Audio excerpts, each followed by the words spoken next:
Para esta época, el tema o la pregunta sobre Teuchitlán ya no es ¿por qué no nos indigna más?, sino cuántos más de estos infortunios vamos a vivir como país. Yo soy de Fresnillo, Zacatecas, una de las ciudades que vive con más miedo por la violencia del narcotráfico, y les tengo que decir que lo de Teuchitlán me puso mal. Pero mal al grado en el que una amiga me tuvo que decir como, ok, sí, están pasando muchísimas tragedias, pero recuerda que tu vida también es valiosa y los problemas mundanos que tú tienes también cuentan. Pero es que yo ya crecí con la violencia del narco como la conocemos. Yo crecí en Zacatecas, en Fresnillo, cuando estaba implementando Felipe Calderón sus políticas de lucha contra el narcotráfico. Y es muy frustrante ver cómo lo de los 43, que ya tiene más de 10 años, se sigue repitiendo y cada vez toma formas más y más horribles. Y nosotros seguimos, o aparentemente seguimos, discutiendo estos temas de la misma manera. Que si las personas estaban coludidas y no son víctimas, que si el gobierno, que si los militares, que si bla bla bla bla bla bla bla.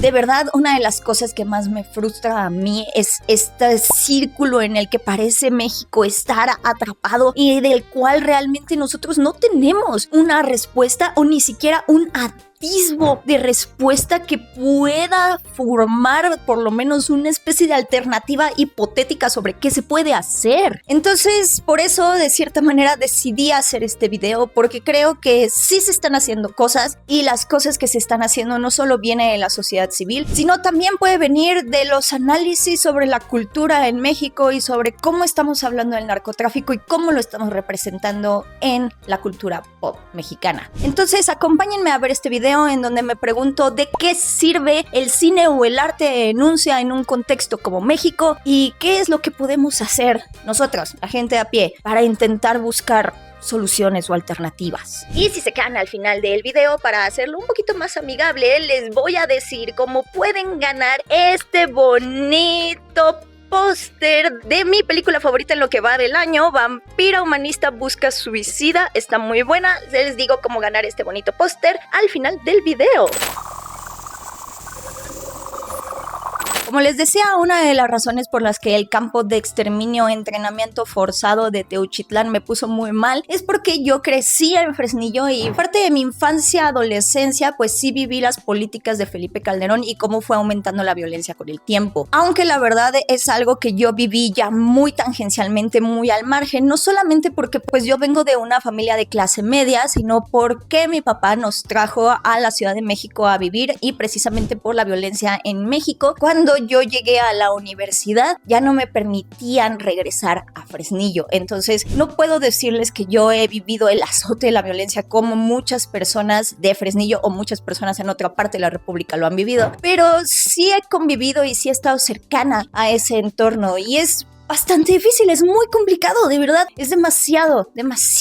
Y por eso les digo que puedo entender un poco por qué al principio la cultura pop en México empezó a sacar este tipo de historias tipo La Reina del Sur o El Cártel de los Sapos o que si El Señor de los Cielos y demás, porque al final de cuentas, o al menos en un principio, cuando Calderón le declaró la guerra al narco, se veía como un fenómeno, algo nunca antes visto en México, y no nada más en México. Yo en la universidad, cuando estaba estudiando las definiciones de ciencias políticas y demás, decía que en México no podía haber un narcoestado, sino que más bien nos estábamos acercando a una especie de guerra civil, porque realmente había muy poquitas investigaciones y había muy poca información sobre cómo se estaba gestando o evolucionando el narcotráfico en el país, en México. Estaban los casos de éxito en Colombia, por ejemplo, o estaban los casos que nosotros vemos en Estados Unidos, en donde los gángsters operan por completo en las sombras, pero México era un caso muy especial. Eso no lo se sabía antes. Lo único que sabemos es que pues sí tenemos una tradición de contar las hazañas de grandes bandoleros que eventualmente comenzaron a convertirse en narcotraficantes. Si les interesa, hice una bonita exploración sobre cómo la narcocultura se ha gestado en México en un video muy largo sobre Emilia Pérez que pueden ver por acá. Por eso, cuando las cosas empezaron a explotar y la violencia empezó a salirse de control, de repente teníamos películas como Eli, una cinta que ya exploraba cómo una persona es orillada a la violencia por el entorno tan horrible en el que vive y del cual no puede salir. Ellie es una película del 2013 y seguimos hablando de esos temas en 2025. A mí la verdad siempre se me ha hecho un poquito hipócrita criticar a la gente que sí ve Narcos México, que sí le gusta esta versión telenovelesca de cómo se representa el narcotráfico, porque pues entonces no deberíamos glorificar ni deberíamos estar viendo series como Breaking Bad o como Los Soprano, ni deberíamos estar viendo el cine de Martin Scorsese ni nada por el estilo. El tratar de entender cómo estas figuras, a pesar de que son figuras malvadas, que rompen la ley, que cometen crímenes atroces, querer entender esas mentes y plasmarlas en un producto de cultura pop que de cierta manera pues también nos acerca a nosotros a sentir ese tipo de catarsis o cómo viven esas personas, es entendible, es parte de la producción cultural de cualquier país y cualquier país lo tiene. Porque yo voy para adelante siempre, compa. Mi vida no tiene boletos de regreso, solo es de ida. Más porque a la par de estas novelas se estaba gestando en el género documental un montón de historias que ya estaban hablando sobre cómo se estaba viviendo el crimen organizado en la República Mexicana. De hecho, Everardo González tiene 2 documentales que son fabulosísimos y súper controversiales. En 2017, Everardo González hizo un documental que se llama La Libertad del Diablo, en donde no solamente captura los testimonios de víctimas que viven el azote del crimen organizado, sino que también captura testimonios de perpetradores, de figuras que trabajan en el crimen organizado para que nosotros conozcamos su vida y cómo llegaron ahí en primer lugar. Hay otro documental también que está muy poderoso que se llama Hasta los Dientes, que tiene unos testimonios muy parecidos. Y después, así de que 5 años después, en 2023, creo que se estrenó en 2024, Everardo González lanza una jauría llamada Ernesto, en donde le da una cámara a un grupo de jóvenes criminales que ya saben cuál es su destino. Su destino es pertenecer a las filas del narcotráfico y a través de ellos vamos viendo cómo la cultura del narco se mueve ahora también en redes sociales y se vuelve atractiva para jóvenes generaciones. Y cuando uno dice, ay, es que ¿cómo puede ser atractiva jóvenes generaciones? Dios santo, Jesucristo. La verdad es que me molesta mucho porque creo que es una visión muy centralizada. No.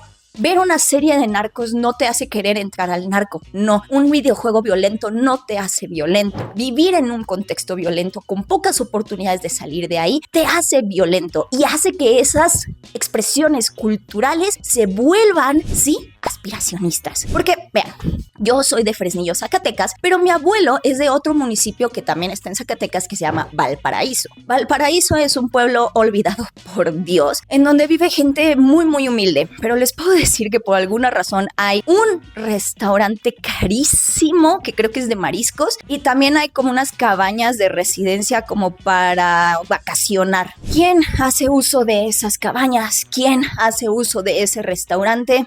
Todos lo sabemos. Los niños que crecen en Valparaíso sin una buena educación, con pocos prospectos en su vida, son más vulnerables a que los grupos criminales se acerquen a ellos, a empezarles a pedir trabajitos e irlos sumando a sus filas. Es un tema sumamente complicado. Por eso también López Obrador creo que llegó al poder, porque él presentó una alternativa que parecía algo verdaderamente diferente a lo que hizo Felipe Calderón y Peña Nieto. Esta idea de abrazos no balazos, que pues fue sumamente controversial porque todo el mundo decía, oye, pero ¿cómo es posible que puedes hacer eso? ¿Qué vas a hacer? Una amnistía, no sé qué.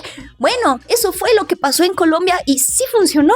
Si estamos viendo que la guerra contra el narcotráfico está causando tantas víctimas colaterales, como les dijo Felipe Calderón, si ya nos estamos dando cuenta que los grupos criminales tienen el control de un montón de procesos y un montón de procedimientos, no nada más a nivel de gobernanza, sino también a nivel de distribución o de producción de ciertos bienes tipo el aguacate o tipo la construcción inmobiliaria, entonces pues sí, tal vez una alternativa es negociar y ver cómo se pueden ir eliminando estas células que están tan metidas en el entretejido de todo lo que es México. Pero pues obviamente, como ya lo estamos viendo, eso no funcionó para nada. Principalmente porque lo que hizo López Obrador fue aumentar la presencia de los militares en las calles de México. Y por eso, de cierta manera, ya llegamos a un punto en la cultura pop mexicana en donde salen cosas como Contraataque, una película creada aquí en México que habla sobre un grupo de militares que luchan contra el crimen organizado. Y yo me metí a Twitter a pelear, porque eso es lo que hago en Twitter, pelearme. Por favor, no me sigan porque lo único que hago es pelear. A decir que esa película me parecía una propaganda horrible, y hubo varias personas que me dijeron, oye, pero al final se está glorificando al militar. Bueno, el militar que lucha contra esto, el militar que sueña con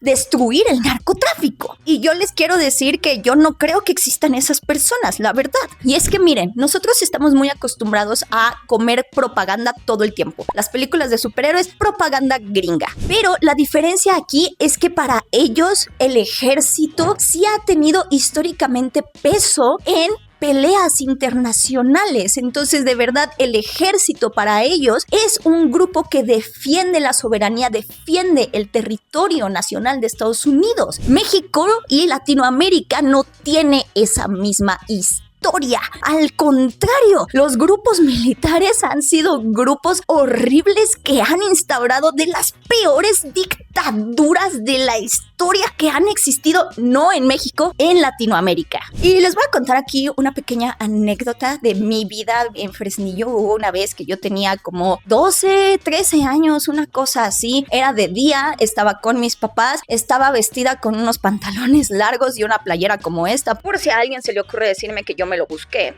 Y de repente pues se pone el alto, se para un convoy de estos militares en donde ponen a los militares en la parte de atrás y van parados con sus armas. Y yo voy cruzando porque pues ya se puso el alto, y a uno de estos militares se le cae su metralleta enfrente de mí y le empiezan a gritar de cosas porque la metralleta no tenía seguro. Entonces lo que hizo mi papá fue agarrarme. Había un silencio sepulcral en ese momento, y mis papás lo que hicieron fue caminar en silencio y meterme a la casa, y ya después se pusieron súper, hiper, mega nerviosos. Ya después entendí que como el arma no tenía seguro, pues si se caía, disparaba, y a quien le iba a dar era a mí. Unos 10, 11 años después, estoy en la universidad tratando de hacer un trabajo sobre la evolución del narcotráfico en México, y resulta que no hay datos ni de desaparecidos ni exactamente cuáles han sido las muertes relacionadas con el narcotráfico. Se han hecho intentos de tratar de contabilizar eso, no hay nada, se acaban, los quitan dependiendo de la administración. No hay datos de las víctimas colaterales que decía Felipe Calderón. Pero si me hubiera dado a mí esa bala, probablemente yo habría sido parte de esas víctimas anónimas colaterales del gobierno y de la guerra contra el narco. Pienso mucho en ese día porque creo que es una de las cosas que me radicalizaron y me llevaron a pensar que los militares en las calles no es buena idea en general. Pero también pienso mucho en el cuate militar al que se le cayó esa metralleta, porque también se veía joven, tal vez tenía unos 18, 19 años. Se habrá radicalizado igual que yo, pero del otro lado, ahora será un tirador experto que no se le va absolutamente nada. ¿Estará coludido con el narcotráfico? El cineasta François Truffaut decía que no existe tal cosa como una película antiguerra, porque como el cine está inherentemente ligado al espectáculo, no había forma de hacer una película en donde no se glamorizara la guerra, aun cuando se quisiera criticar. Y de hecho Michael Haneke dice algo parecido cuando se queja de la lista de Schindler, porque dice que Spielberg pone una escena en donde el horno que se va a utilizar para matar a miles de personas se descompone, y ese se supone que es un momento catártico para la audiencia, es un momento en donde ponen canciones felices y todo el mundo dice ¡eh! Pero la realidad es súper sombría, porque probablemente sí ocurrió eso en la historia, y lo único que pasó fue que arreglaron ese horno y lo volvieron a utilizar. El punto de François Truffaut y de Michael Haneke es que hay cosas que no se pueden utilizar como entretenimiento porque las implicaciones y el peso histórico, el peso que hay en la realidad es demasiado fuerte, demasiado turbio, demasiado doloroso como para crear entretenimiento de eso. Y yo siento que la verdad la película de Contraataque, aparte de que es una propaganda descarada, es el caso, porque hace 10 años México también tuvo un problema que se fue de hecho a la Corte Interamericana de Justicia, porque en el Estado de México, cuando Peña Nieto gobernaba, militares mataron a un montón de civiles, y en general después de ver cómo el cártel Jalisco Nueva Generación respondió a las críticas o a lo que se está diciendo de Teuchitlán, es claro que hay militares inmiscuidos en el narcotráfico. Entonces no me pueden venir a decir que hay militares buenos o militares que sí sueñan con eso, que no sé qué. Lo siento, pero ¿saben qué? Militares que están ahorita peleando allá en las calles contra el narco también han conocido lo que es torturar y destruir a un ser humano, y también deberían ir a terapia y también deberían analizar cuáles son los métodos que están utilizando y si están respetando el Estado de Derecho y los derechos humanos que tienen sus enemigos. Abrazos, no balazos. Dale un abrazo, dáselo, pues. Como pueden ver, es un tema con demasiadas aristas, es un tema sumamente complicado, pero la cultura pop sí nos puede ayudar a ver cómo se está gestando y cómo se está entendiendo de cierta manera ese fenómeno social que ya no es un fenómeno, ya es más bien la realidad y la normalidad de México. También recientemente, por ejemplo, salió Coyotl, una serie que trata de poner a un superhéroe mexicano con la cultura náhuatl, en donde también está luchando contra grupos criminales. Pero recientemente El Secreto del Río ya también es una serie que pueden ver en Netflix, en donde habla más bien de cómo se pueden gestar infancias queer en entornos violentos. Y bueno, Tatiana Hueso, una de las mejores directoras que tenemos en este momento, hizo Noche de Fuego, en donde ya está también explorando cómo una mujer en particular, bueno, una adolescente, crece y llega a la adultez en un entorno en donde puede desaparecer en cualquier momento. También ya por fin llegó a plataformas de streaming Sujo, una película que si quieren ver algo controversial, vean Sujo. ¿Por qué? Híjole, bueno, la tienen que ver, pero les voy a explicar el final. Lo que pasa es que gran parte de la película se cuestiona por qué Sujo se llama Sujo. Sujo es un nombre muy extraño y hacen un hincapié bastante particular en la importancia y el significado de los nombres y cómo los nombres que recibimos nosotros sí nos pueden definir. Pero algo que se me hacía a mí súper fuerte es que Sujo pues es un hijo de un sicario, pero luego al final sí te dicen cuál es el origen del nombre de Sujo. Y resulta que cuando su papá era un niño, o sea, antes de volverse sicario era un niño, un grupo criminal se lo llevó y lo primero que vio fue un caballo enorme, hermosísimo, del cual de inmediato se enamoró porque es de las cosas más hermosas que ha visto un niño de 5 años. Y resulta que el caballo se llama Sujo. Años después, cuando este sicario, que ya está curtido por la violencia, tiene a su hijo, la belleza, el sentimiento de amor tan grande que tiene cuando lo ve ya nacido en sus brazos, le recuerda tanto a ese, tal vez al último momento de belleza y de honestidad que tuvo en toda su vida, al grado en el que de nuevo le pone Sujo. La película trata precisamente sobre si Sujo va a repetir los pasos de su padre o no, pero al menos el origen de su nombre viene de un lugar de amor, de luz, y eso lo define durante toda la película. Está súper fuerte porque ya nos está pidiendo que veamos también a los sicarios o a los perpetradores de violencia con humanidad y que veamos que dentro de todos esos contextos tan horribles que pueden vivir, hay una persona que reconoce la belleza, que reconoce el amor, que lo puede sentir y que lo recupera cuando puede. Está súper fuerte y no se necesita glorificar ni al narco ni a los milicos. Es más, las escenas de acción casi ni están, y pues el punto no es tanto hablar de la violencia ni de las peleas, sino cómo Sujo trata de salir de ese entorno. Esas son verdaderas películas que nos hacen repensar cómo entendemos nosotros tanto a los criminales como a las víctimas colaterales de esos criminales. De nuevo, hechas desde la perspectiva de la sociedad civil, las personas que viven al margen de esta violencia que de todas maneras les afecta, sin necesidad de hacer propaganda progubernamental.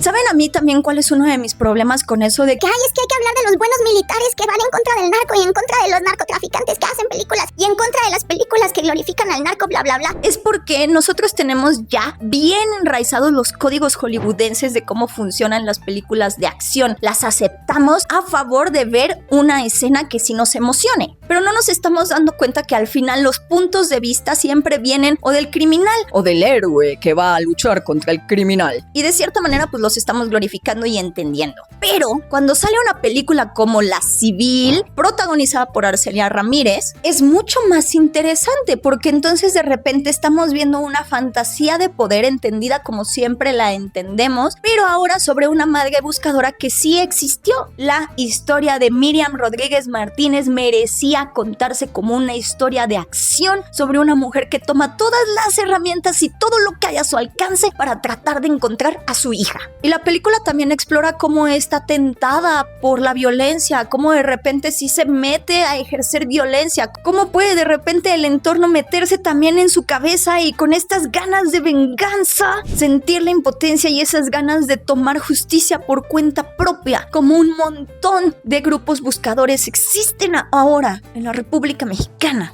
Esas son las historias que nosotros tendríamos que vanagloriar y esas son las historias a las que les tendríamos que poner en un género de acción thriller tan emocionante como Contraataque o como La Reina del Sur y Narcos México. Porque al final de cuentas la sociedad civil es la única que no está olvidando que esto ya sucedió. De hecho, es sumamente frustrante porque si van a Netflix se van a encontrar también con una serie que se llama Somos, basada en una historia real en donde se descubrió que en el municipio de Allende, Coahuila, los Zetas utilizaban la cárcel como un centro de reclutamiento y entrenamiento y eso provocó una masacre horrible. Y de nuevo la serie se toma el tiempo de entender las diferentes conexiones de la sociedad civil viviendo en un entorno tan violento. No hay necesidad de glorificar absolutamente a ningún elemento progubernamental o pro narcotraficante. Con las historias de la sociedad civil basta para crear una historia que de verdad critica, porque la sociedad civil es la sociedad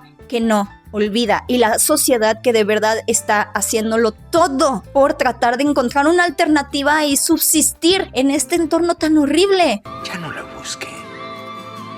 ¿Usted cree que todavía esté viva? Yo creo que si tienes una madre sabes lo que es amor.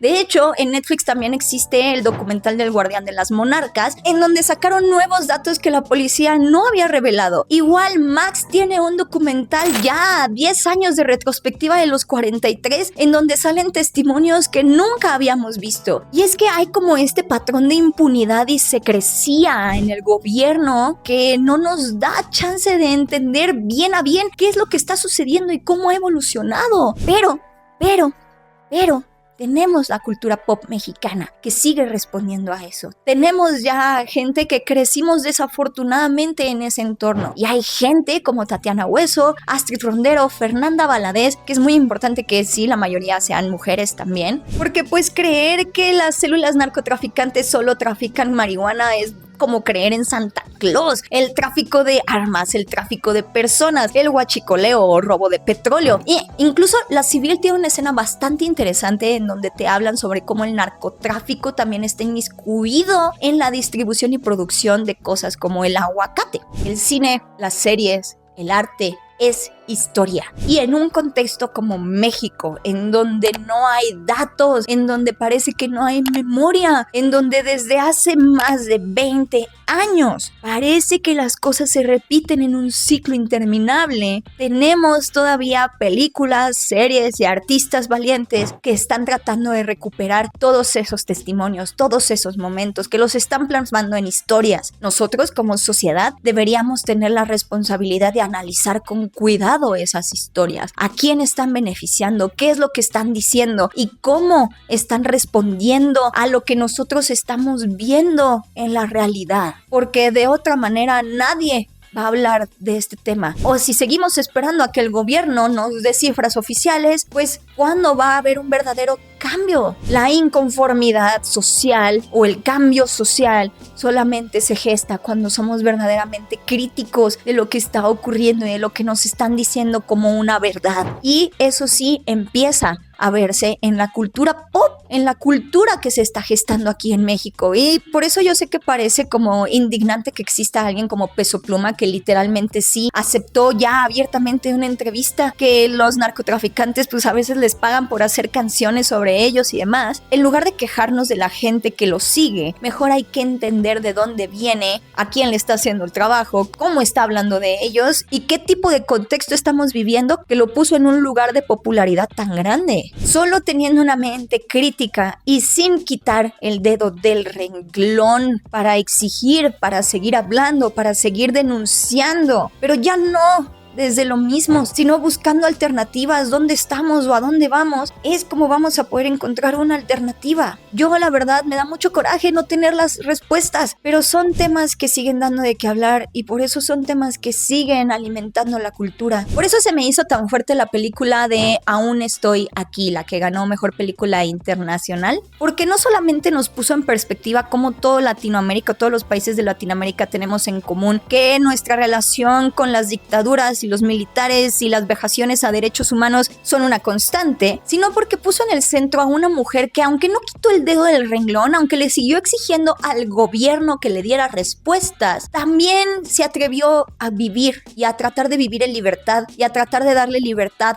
a sus hijos. Nunca olvidó a su desaparecido, pero poco a poco fue ganando casos. Al final sí le dieron un acta de defunción. Su hijo hizo este libro que inspiró la película y gracias a la película el gobierno de Brasil aceptó que el estado dictatorial de la milicia fue quien mató a Rubens Pavia. Eso es muy fuerte y es una muestra sobre cómo la sociedad civil y el arte pueden ser herramientas poderosas para generar cambios. Así que a veces, si se sienten de repente tan desolados como yo, entender nuestra cultura, qué es lo que estamos haciendo y cuáles son nuestras ansiedades, pueden ser unos primeros pasos para que nosotros, dentro de nuestras pequeñas trincheras que parecen que son impotentes y súper pequeñas ante un gran problema con tantas aristas tan diferentes como el narcotráfico en México, pues tal vez sí pueden afectar, tal vez sí pueden importar, tal vez sí es un granito de arena que poco a poco se va volviendo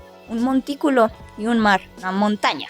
En fin, sí les quería hablar de esto porque se me hace muy fuerte, se me hace muy triste que sigamos estando en esta situación, pero de todas maneras yo confío en que el arte va a seguir siendo una herramienta de protesta poderosa. Y pues pasando a temas más amables, si ustedes se quieren ganar este bonito póster de Vampira Suicida